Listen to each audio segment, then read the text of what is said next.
Hello and welcome back to our cute students. So जैसे कि हमें पता है हम आज क्या करेंगे, रिवीजन स्टार्ट करने वाले हैं। सो माय डियर स्टूडेंट्स, आपको नर्वस होने की ज़रूरत नहीं है। Wish you all the very best my dear cute students, क्योंकि मुझे पता है आप लोगों को जितना भी मैंने सिखाया है उसमें से बहुत ही ईजी तरीके से मैं आपको क्वेश्चंस पूछूंगी और आई थिंक आप क्वेश्चंस की तैयारी ऐसे करोगे कि जैसे आपकी ये फाइनल एग्ज़ाम है। यस, क्योंकि आज से हम क्या करने वाले हैं, आज से हम हमारा रिवीजन स्टार्ट करने वाले हैं और रिवीजन बहुत ज़रूरी होता है एग्ज़ाम के पहले, क्योंकि जो रिवीजन हम करते हैं exactly revision is the main key of the success for any type of examination, either that will be of our school life or maybe the college or any type of competitive exam. Okay, so without wasting our valuable time, let's come towards our revision part. Okay, so जैसे कि पता है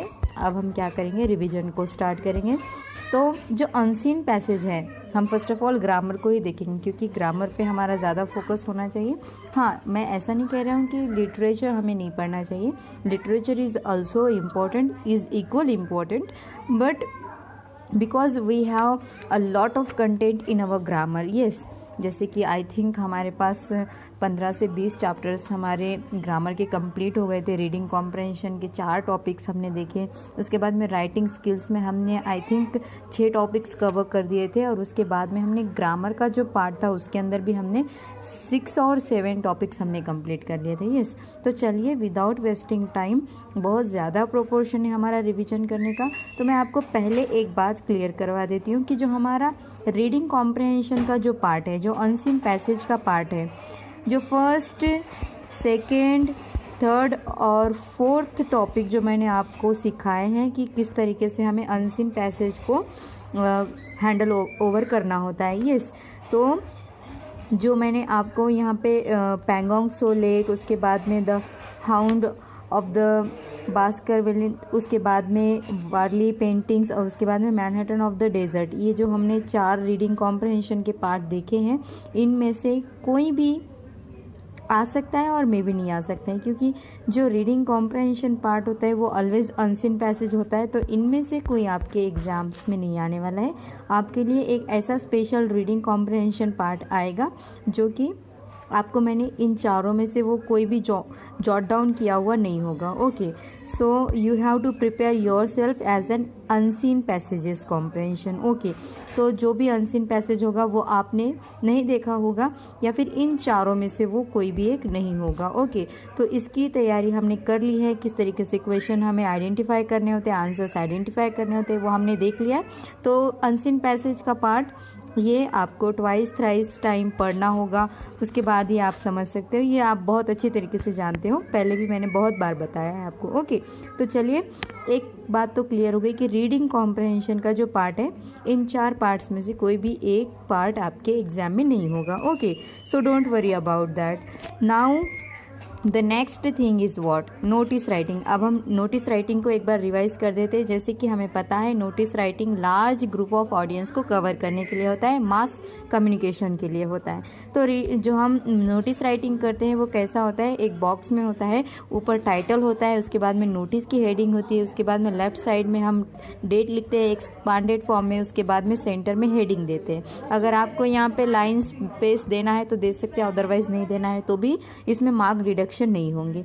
okay, उसके बाद में हम जैसे कि हम पैराग्राफ चेंज करने के बाद में बॉडी ऑफ द नोटिस लिखते हैं, क्योंकि body of the notice why, where, how it's happen, every type of questions answer is to be answered here in the body of the notice.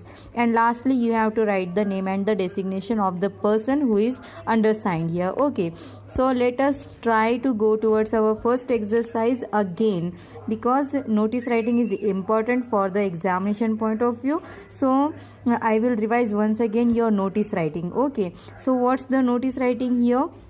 This is exactly your test. Okay, so be aware of that. So you are Amit Shaw or Amrit Shaw. Write a notice inviting students for classes 5th to 9 for a project display cum exhibition organized by Worldwide Fund for Nature, WWF. For you are the cultural secretary of our of your school. Okay, so this is your exercise number 1।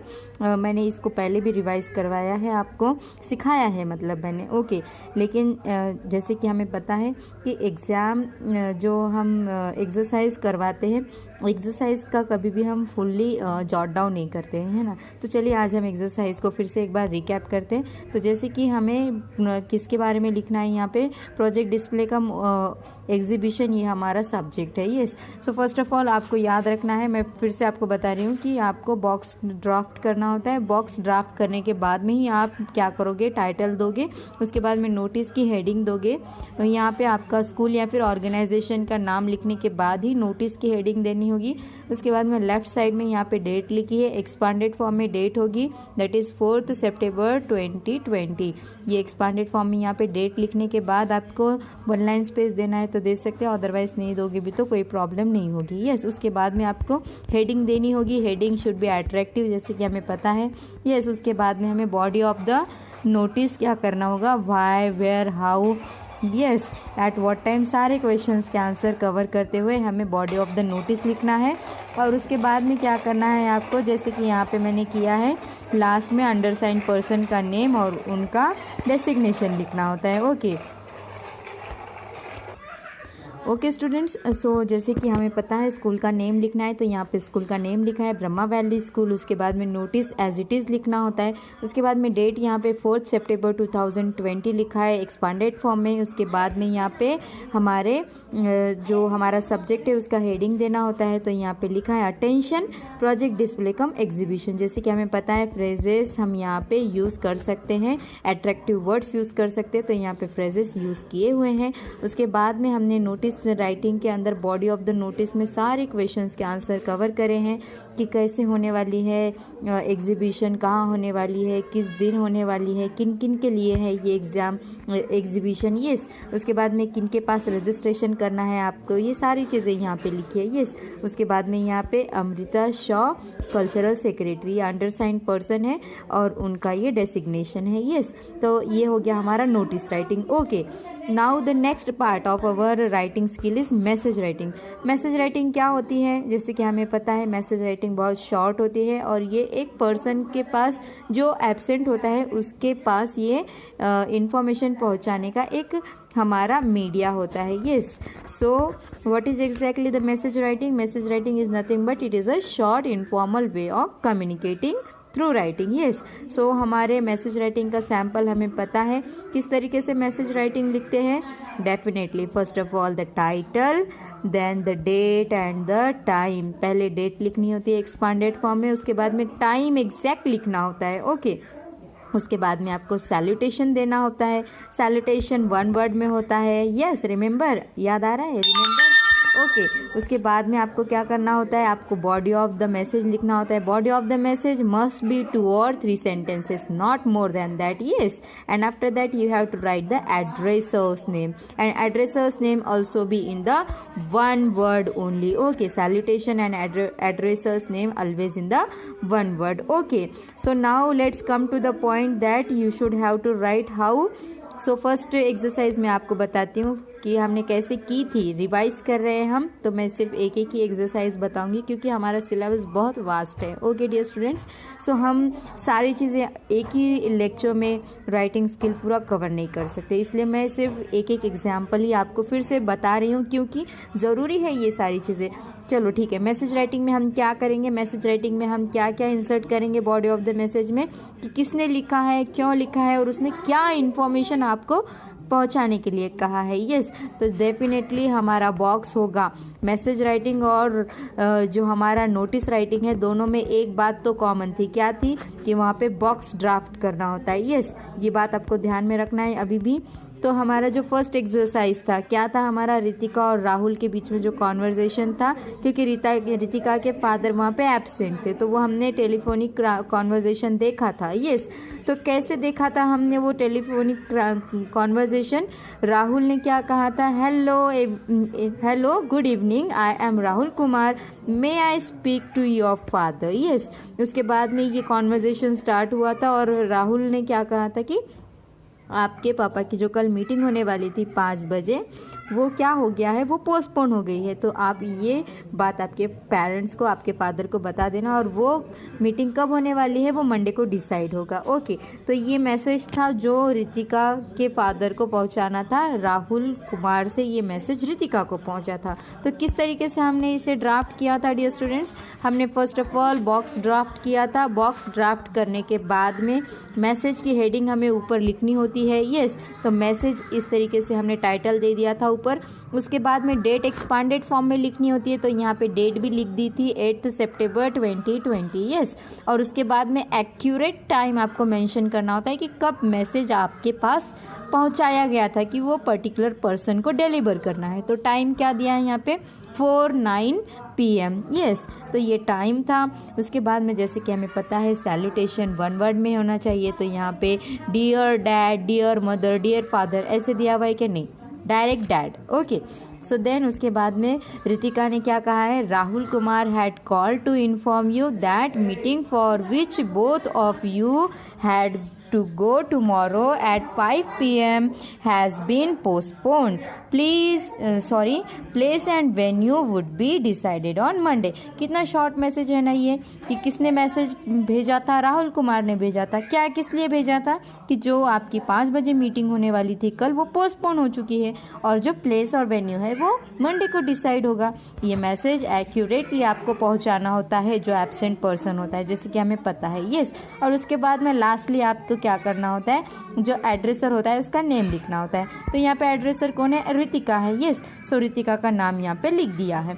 तो इस तरीके से आपको message writing draft करनी होती है। ये मैंने आपको रिवाइज करवा दिया है। ओके, सो ऐसा नहीं है कि जो मैं आपको रिवाइज करवा रही हूँ यही एग्जाम में आएगा। मे बी चांसेस है कि दूसरा कुछ और भी आ सकता है, नेम चेंज होके आ सकता है, कुछ सब्जेक्ट चेंज होके आ सकता है। Okay dear students, so you don't have in the misunderstanding that whichever the ma'am is giving the revised section of the particular question, that will be only come to the examination. No, don't take it like that. Okay, either maybe from the revision section some of that question will be asked, or either not any one question asked from the revision section, other than from that question, apart from that will be asked in the examination. Okay, so don't be in the misunderstanding of like that. Okay, don't be foolish peoples. Okay, so now the next point of our writing skill is diary entry. Okay, तो diary entry कैसे करते हैं? Diary entry में एक बहुत ही important topic होता है जो होता है फीलिंग्स। यस, हमें पता है कि फीलिंग्स, यहाँ पे हमें इमोशंस जो होते हैं, फीलिंग्स जो होते हैं, उस दिन जो कुछ भी हुआ होगा वो आपको एग्जैक्टली स्टेप बाय स्टेप उस तरीके से मेंशन करना होता है ना। फीलिंग्स के साथ हम यहाँ पे खेल नहीं सकते कि आपके साथ इंजरी हुई थी और आप इंजरी का पार्ट वहाँ पे डायरी राइटिंग में उस दिन के लिए नहीं लिखते हो। यस, या फिर आपके पेरेंट्स ने आपको डांटा था उस दिन, और आपके पेरेंट्स ने जो डांटा था, बैड बिहेवियर हुआ था, इसलिए आप वो पार्ट स्किप कर दोगे। No, that not like that. Okay, तो आपको डायरी राइटिंग में जैसे कि पता है each and every point you have to write in that particular what about you are writing the diary particular instance. और एक बात ये इंपॉर्टेंट होती है कि किसी की भी पर्सनल डायरी कोई भी रीड नहीं कर सकता है। Okay, not allowed to read any one's diary writing because the diary is the secret of that particular person, so don't misbehave like that. Okay, so now coming back to the point that as we know that diary writing, how we have to write, diary writing का format क्या होता है? तो चलिए, जैसे कि मैंने आपको बताया है कि डायरी राइटिंग में कौन कौन सी चीज़ें इंपॉर्टेंट होती है। फीलिंग्स इंपॉर्टेंट होती है, जो जिस दिन आपने लिखा है उस दिन में जो जो आपके साथ हुआ है वो सारे इंसिडेंट्स आपको क्या करने होते हैं? स्टेप बाय स्टेप लिखने होते हैं। यस, उसके बाद में जो आपका रिएक्शन है, जो आपने कहा था, जो आपने किया था, वो सारी चीज़ें वहाँ पे आपको मेंशन करनी होती है। ओके, जैसे कि आपकी एंग्रीनेस है, आप इंसल्टेड हुए थे या फिर गिल्टी हुए थे, कोई भी चीज़ हो वहाँ पे आप छुपा नहीं सकते हैं। ओके, तो ये सारी चीज़ें आपको कवर करनी होती है डायरी राइटिंग में, क्योंकि वो डे, आपका पर्टिकुलर डे किस तरीके से गया था वो चीज़ें आपको यहाँ पर डिस्क्राइब करता है। ओके, सो जो हमारा डायरी राइटिंग है उसका फॉर्मेट कैसा होता है? फर्स्ट ऑफ ऑल आपको क्या करना होता है? डे, डेट, मंथ, ईयर, इस तरीके से आपको डायरी राइटिंग करनी होती है। For example Sunday.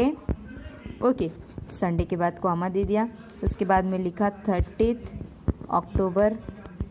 Yes, comma देके 2020 इस तरीके से लिख दिया। यस, तो ये हो गया डे, डेट, मंथ, ईयर, इस तरीके से आप लिख सकते हो। या फिर आप डे नहीं लिखकर डायरेक्ट डेट, मंथ, ईयर लिखकर भी डायरी राइटिंग लिखना स्टार्ट कर देते हो। उसके बाद में जब आपने डे, डेट, मंथ लिख दिया, उसके बाद में आपको क्या करना होता है, एक लाइन का स्पेस देना होता है। डेट लिखने के बाद में आपको 1 लाइन का स्पेस देकर क्या करना होता है, लिखना होता है डियर डायरी। क्या लिखना होता है, डियर डायरी। यस, इस तरीके से, क्योंकि जो हम बात कर रहे हैं वो हमारी डायरी से हम बात कर रहे हैं, उस डायरी में लिख रहे हैं। तो डियर डायरी हेडिंग वहाँ पे आपको सैल्यूटेशन मेंशन करने के बाद में आप क्या करते हो, पूरे दिन का आपका जो कुछ भी हुआ है, जो कुछ भी इंसेंट्स आपके साथ हुए हैं, मे बी आप किसी पर गुस्सा हुए हो या फिर आप इंसल्टेड फील कर रहे हो, गिल्टी फील कर रहे हो, तो सारी चीज़ें without breaking any type of emotion you have to write everything in that particular diary writing. Yes, so now this is the time. जैसे कि अब हमने देख लिया डायरी राइटिंग कैसे करते हैं। Diary writing is the easiest way, but you didn't have to make the foolishness about to skip the emotional points, to skip the feelings. Okay, diary writing is very easy.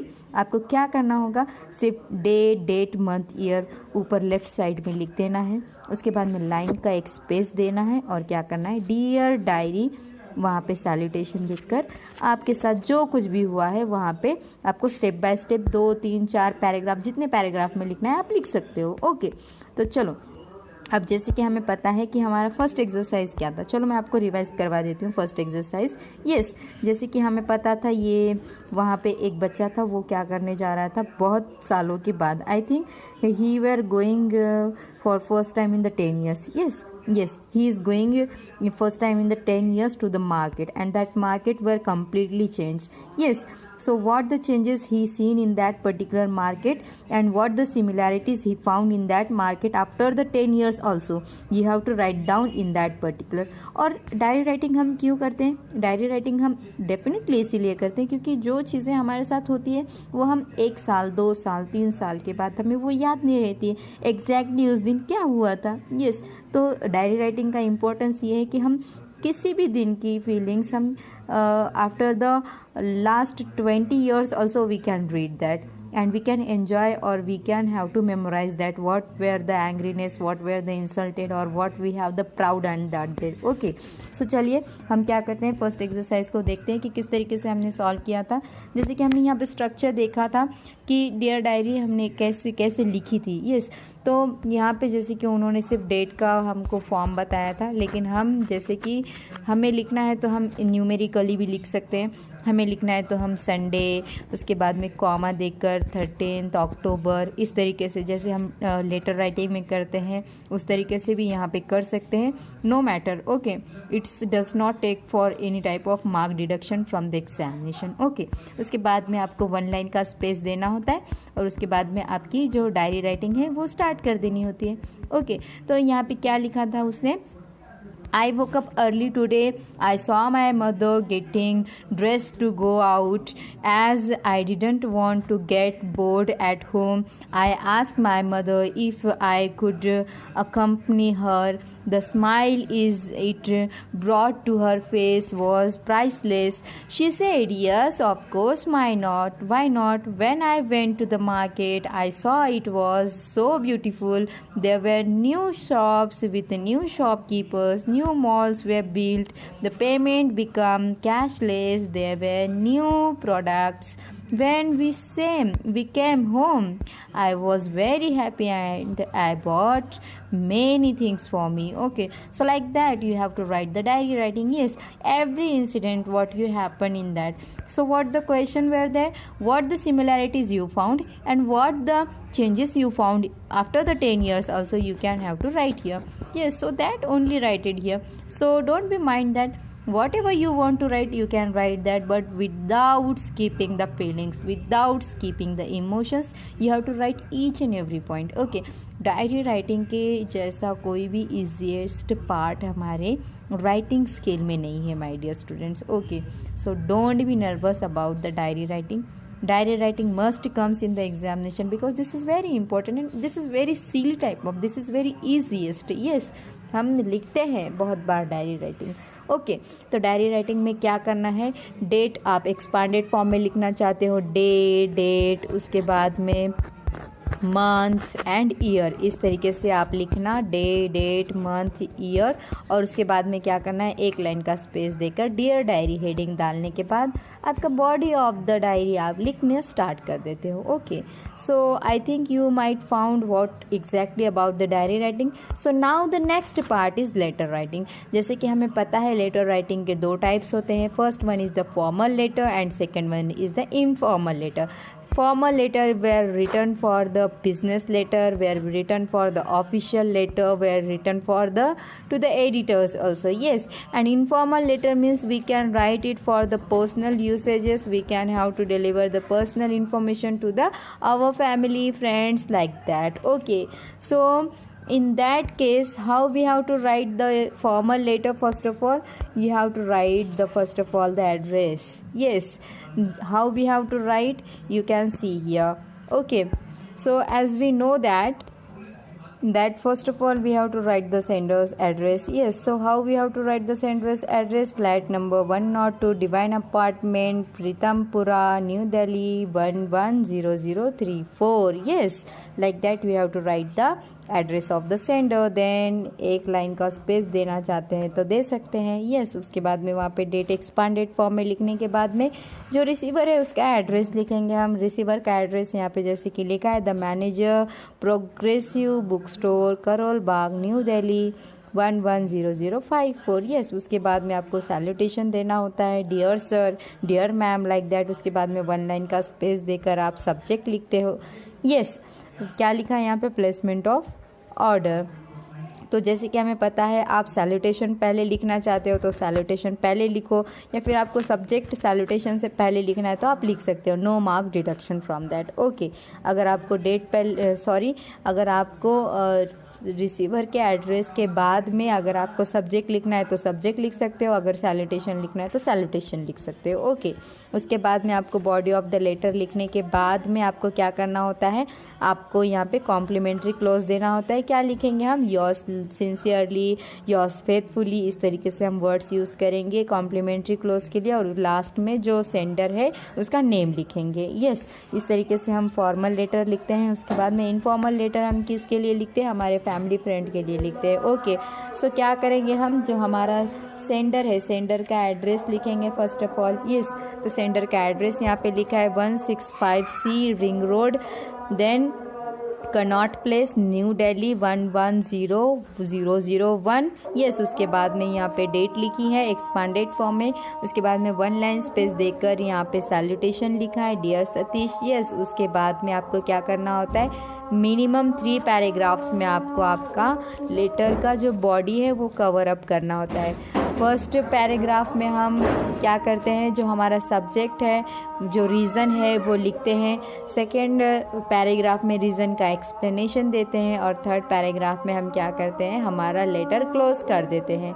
और उसके बाद में lastly हम क्या करते हैं, complimentary close देते हैं, योर्स लविंगली। ये कॉम्प्लीमेंट्री क्लोज इनफॉर्मल लेटर के लिए होता है, और फॉर्मल लेटर के लिए योर्स फेथफुली, योर्स सिंसियरली, इस तरीके से हम क्या करते हैं, इस तरीके से हम कॉम्प्लीमेंट्री क्लोज देते हैं। ओके, उसके बाद में आपको क्या करना होता है, सेंडर का जो नेम होता है वो आपको लिखना होता है। यस, तो इस तरीके से हम क्या करते हैं, लेटर राइटिंग करते हैं। ओके, तो चलिए एक एग्जाम्पल फिर से हम रिवाइज कर देते हैं। फर्स्ट एग्जाम्पल क्या था हमारा, your friend has planned a vacation to your home town. As you are familiar with that place, write a letter suggesting 3 good places to visit during his trip. तो अब ये कौन से टाइप का letter है, is it the formal letter और is it the informal letter? Yes, definitely this is about your friend. Yes, so what will be the type of that? This is the informal letter, and we know that how to write the informal letter. First of all, you have to write the sender's address with the date in the expanded form. Then you have to give one line space and write down the salutation. Then you have to write that particular letter in the 3 paragraphs. In the 3 paragraphs, after that you have to give the complimentary clause and you have to write the sender's name.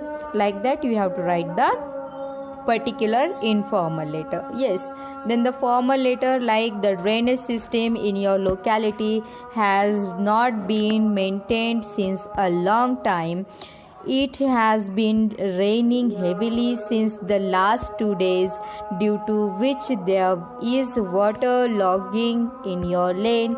Write a letter to the municipal authority requesting them to take immediate action. So how we have to write? First of all, you have to write the sender's address, then write down the date, then write down the receiver's address, then write down the the salutation, or maybe the first subject first of all, and then write down the salutation. After that, in the 3 paragraphs, you have to write down the particular reason, about the writing the formal letter.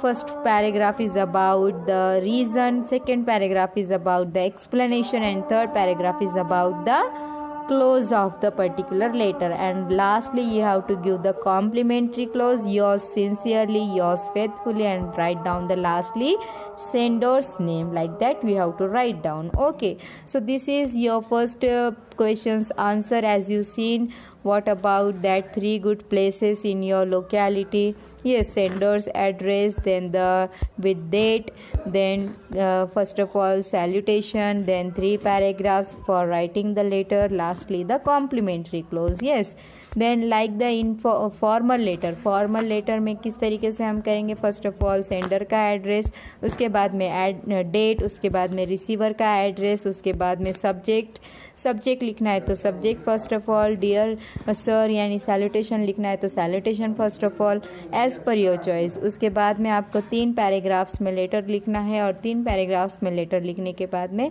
Thanking you, yours faithfully, regards, yours sincerely, like that you have to give the complimentary clause. Okay, so I think you people now understood how we have to go with the particular section.